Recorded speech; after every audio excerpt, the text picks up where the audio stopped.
The US became an empire officially in 1898, and we'll get to that. But I always like to start by asking my students, weren't we already an empire? Or in my AP teacher voice, to what extent did the era of US imperialism beginning in 1898 represent a change from previous time periods? Well, we really are the worst, aren't we?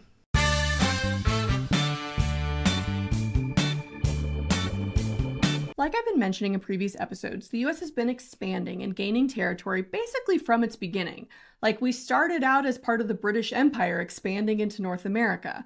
Then we kept pushing westward until we reached the Pacific Ocean. And white Americans used euphemisms like pushed westward or settled the frontier, but let's be clear, we conquered and colonized the continent. Now, historians don't technically call this imperialism yet because we incorporated that conquered land into our nation. Basically, the territories became states, and in theory, anyone living in those territories became part of the United States, but it's really just semantics. So before we talk about the era of official American imperialism, we need to finish our conversation about westward expansion. I brought it up in previous episodes, but it's an important point to make. What's been going on out west while Jim Crow and industrialization is rising in the South and the East? What has been the role of the frontier in American history? Frederick Jackson Turner famously described the frontier as a safety valve for the United States. Basically, as long as we had a frontier, there was somewhere that people could go if they were unsatisfied with their lot back home. Can't find land in the South? Head west. Not getting paid enough working in a factory? Head west. Being discriminated against? Head west. Having open land where people could go helped relieve a lot of the pressure of our rapidly growing, changing, and industrializing country throughout the 19th century. From this point of view, we can see the Louisiana Purchase or the Mexican-American War as kind of politically savvy moves by leaders who wanted to make sure that the common people always had the hope that they could make it. And maybe they wouldn't be quite so unhappy that they weren't making it back home. I see what you did there, Poke. Still don't like it. And this also means that the West was way more diverse than most John Wayne movies lead us to believe. In fact, the cowboy was really one of the first truly melting pot identities in American history. Mexican vaqueros taught their skills to European immigrants, African Americans leaving the Jim Crow South, and other marginalized members of American society. Let me put it this way. Brokeback Mountain hit the nail on the head, if you know what I'm saying. Gay cowboys. There were definitely lots of gay cowboys. And it makes sense because for a lot of people, the West was the land of true freedom, away from the watchful eyes of law enforcement or from the rapidly changing life back east in the Gilded Age. Women also often had a lot more independence and authority in the West, and male partnerships were commonplace enough that historical documents give us a name for them: cowboy marriages. Things were happening out west. But of course, things had always been happening out west, and this is the point. The American narrative of westward expansion is a positive one. We settled the frontier, we brought civilization, we expanded America's borders to the Pacific. But it would be just as accurate to discuss this development through the lens of imperialism, and that's what we're doing today. So throw away your old Oregon Trail floppy disk because we're complicating the narrative. After gaining legal authority over the West, the US trajectory followed that of European empires very closely. First step, we surveyed the new land. Lewis and Clark were just our version of Dr. Livingston, I presume. Because the US didn't have the technology and military power to do more than establish relatively peaceful contact with Western tribes. But by the middle of the century, our power was growing, and so our approach to the Western territories shifted. Whereas before we had dabbled in government expeditions, but mostly left it to independent settlers to ford those rivers and try not to die of dysentery, around 1850 was when the government started to take a more hands-on approach. In fact, after the Mexican-American War, throughout the 1850s was when the US military really began asserting its authority out west. Now, we got a little distracted with the Civil War, but after that ended, by around 1870, our full attention could turn to establishing physical dominance over the Western territories. And in this way, we're still following the European model of imperialism, right? Establish contact, ports of trade, a few coastal settlements at first, then build up your industrial power and go in and fully conquer the interior. And of course, the problem with this is that, newsflash, there were already people living in those places, and they didn't want to be conquered. For one, a lot of this territory had up until very recently been Mexico, so there were Mexicans living there. Now, the Treaty of Guadalupe-Hidalgo that ended the Mexican-American War had guaranteed that Mexicans living in the territory that was being transferred to the US would be granted citizenship and property rights. But, we didn't fully deliver on that promise. Like I mentioned before, the West was relatively lawless, so if Mexican Americans felt like their rights were being violated, they could take it to local law enforcement, which was dominated by white Americans. And in this way, they were the equivalent of colonial subjects.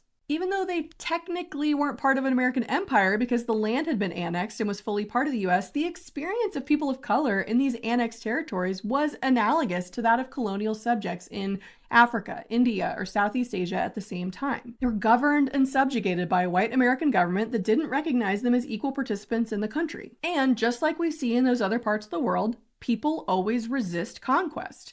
In New Mexico, a secret association of men on horseback wearing white hoods rode through the territory wreaking havoc. No, it's not the KKK. Come on, get your minds out of the gutter. I'm talking about Las Gorras Blancas, the white caps. And sure, their tactics were inspired by the KKK, but their goal was different. You see, many of the Mexican settlements out west had used their land, like indigenous groups, as community land. So it wasn't owned by one person in particular. It was communally used for grazing and other purposes by everyone. But the increasingly capitalistic US Americans didn't really see it that way. The Treaty of Guadalupe-Hidalgo had guaranteed individual property rights, but this land, in the mind of US Americans, was unowned and thus free for the taking.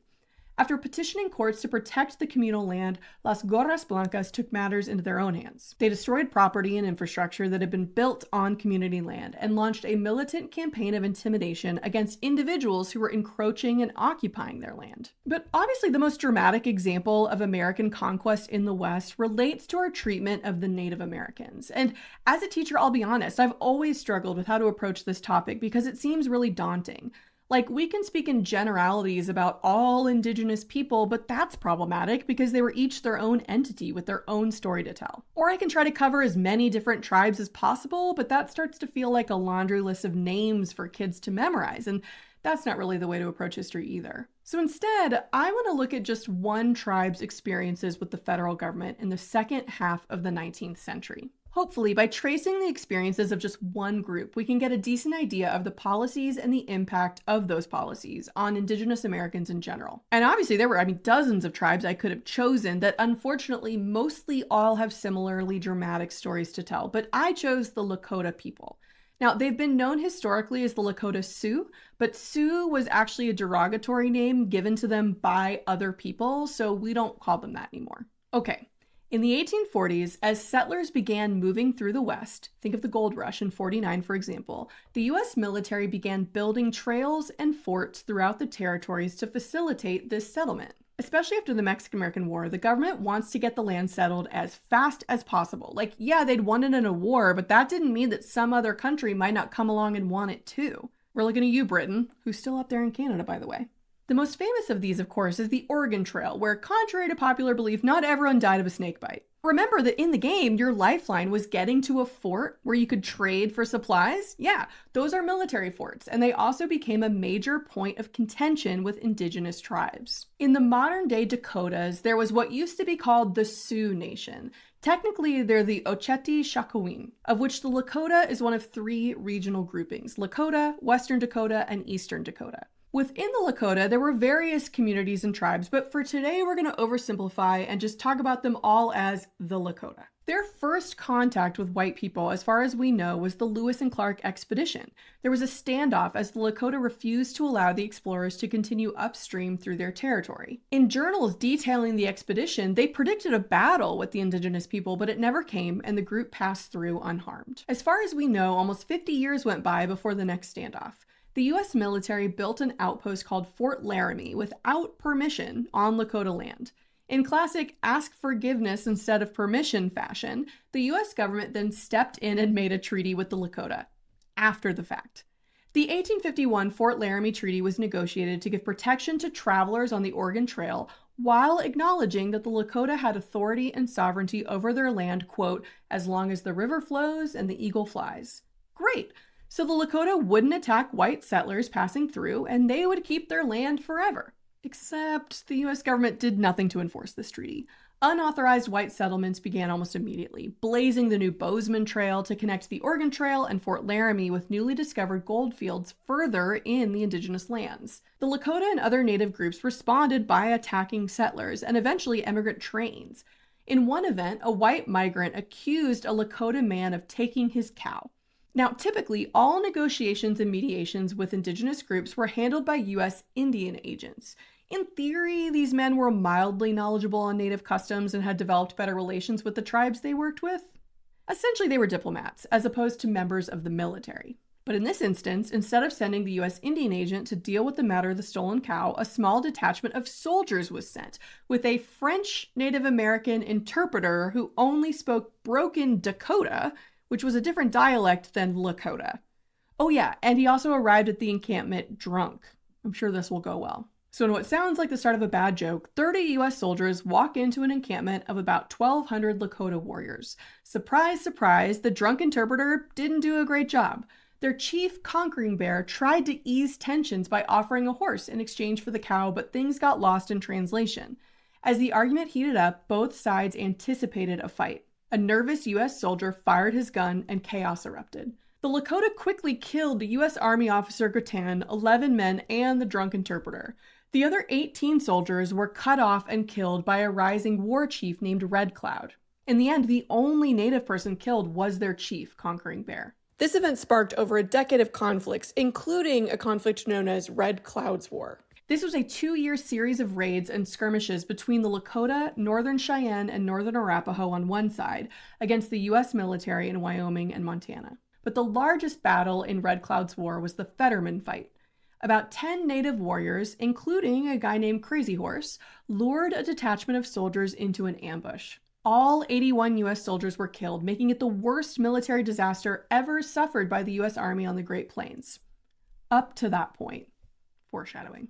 The Lakota won Red Cloud's War and got a new treaty out of the deal. The 1868 Treaty of Fort Laramie gave them legal control over even more territory than they had before. It took down U.S. forts in the territory and permanently closed the Bozeman Trail. This basically created the Great Sioux Reservation. Specifically, the treaty protected the sacred Black Hills from white settlement forever. Awesome! So this treaty is stronger and will definitely be respected, and no one will ever take Lakota land again.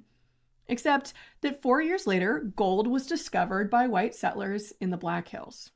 If you're thinking critically, you might be wondering, how was gold discovered by white men in the Black Hills if white men weren't allowed in the Black Hills? Great job. The treaty was absolutely not enforced, again. And the US government didn't do anything to stop more miners and settlers from descending into the sacred Lakota land. More fighting erupted, and this time it was led on Lakota side by Chief Crazy Horse, and on the US side by General George Armstrong Custer. 11 years after he delivered the orders to General Lee to surrender in the Civil War, Custer was a rising star on the Great Plains in the so-called Indian Wars. But he got a little cocky when he attacked an encampment of several tribes. At the famed Battle of Little Bighorn, Crazy Horse and his men killed 258 U.S. soldiers, wiping out the entire Custer battalion. While this was an enormous victory for the indigenous people, it actually led to the U.S. increasing its resources devoted to ending hostilities in the region. The army was expanded by 2,500 men, and the reinforcements swept through the region, ending the Great Sioux War in 1877. For context, that's the same year Reconstruction ends. After this war, the Lakota were forced onto smaller reservations. They were prevented from hunting buffalo and forced to accept government food distribution, beginning a long history of forced dependency and submission to the U.S. government. Although the Lakota were forced onto reservations, their conflicts with the U.S. government continued for the next few decades as they tried to protect their land. For example, the treaty that ended the war in 1877 was disputed because the Lakota people who signed the treaty, giving away forever their sacred Black Hills, were not official representatives of the tribe. And although militarily the Lakota would never be able to compete with the US military again, there were other forms of resistance. In the late 1880s, a new spiritual movement swept across the Great Plains called the Ghost Dance. According to the teachings of its leader, if Native people did the ghost dance properly, they could reunite the living with the spirits of the dead, who would be called back to fight on their behalf, making the white colonists leave and bringing peace and unity to Native people throughout the region. Oh, and the buffalo would come back too, which would be great. This was basically the indigenous rebuttal to Manifest Destiny, and it inspired many groups, including the Lakota, to resist US interference and cultural assimilation.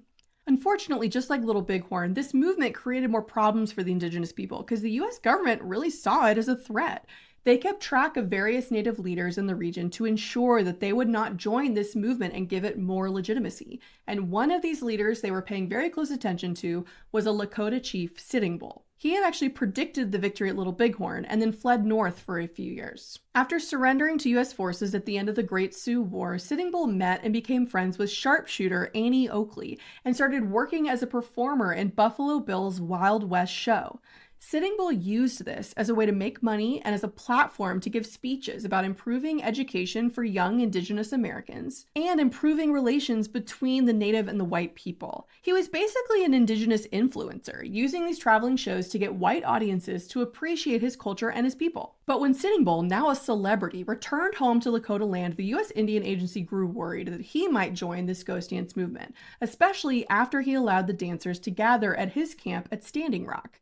And considering Sitting Bull at this point was very well known, this would have been huge for the movement and a huge threat to the U.S. government's control in the region. Ultimately, the U.S. Indian Agency set out to arrest Sitting Bull. And when he resisted arrest, because he hadn't done anything wrong, shots were fired between a Lakota warrior and the U.S. lieutenant. In the end, Sitting Bull was shot and killed. This sparked another series of hostilities over the next few weeks, which ended in the Wounded Knee Massacre. On the morning of December 29, 1890, a U.S. cavalry regiment came upon a Native encampment. They went into the camp to disarm the men, but there was confusion. Apparently, one of the Native people, Black Coyote, refused to give up his rifle. Turns out he was deaf, so he didn't understand the order, but that either wasn't communicated or wasn't really of concern to the American soldiers. Black Coyote's rifle went off, and the soldiers began shooting at all of the Native Americans. The Lakota fought back, but most had already been disarmed before fighting began. By the end of the day, close to 300 Lakota men, women, and children were killed. Teepee camps full of women and children were fired on by Hotchkiss guns, essentially early versions of machine guns. As the women and children fled, soldiers chased them down on horseback. There were dead Lakota found miles away from the original site, shot in the back. 25 U.S. soldiers died, although most are believed to have been killed by friendly fire in the chaos. 20 of the soldiers present at the Wounded Knee Massacre were awarded the Medal of Honor. Wounded Knee would become a symbol for the mistreatment of Native Americans across the country. Later on, during the 1960s civil rights movement, the American Indian movement would use the motto, "Remember Wounded Knee." And just to bring a few other things up to date, the sacred Black Hills of the Lakota, remember the ones that were supposed to be exempted from white settlement forever? Yeah, that's where Mount Rushmore is. Oh yeah, and Sitting Bull's camp at Standing Rock? That's the Standing Rock Reservation where the oil pipeline cut through sacred land and has already leaked oil into their only water supply. I can't underscore this enough. All of these events happened to one group of indigenous people. So anyone who says that the US wasn't an imperial power before 1898, maybe ask the Lakota what they think about that. Thanks for watching. Like and subscribe and join patreon.com/antisocialstudies.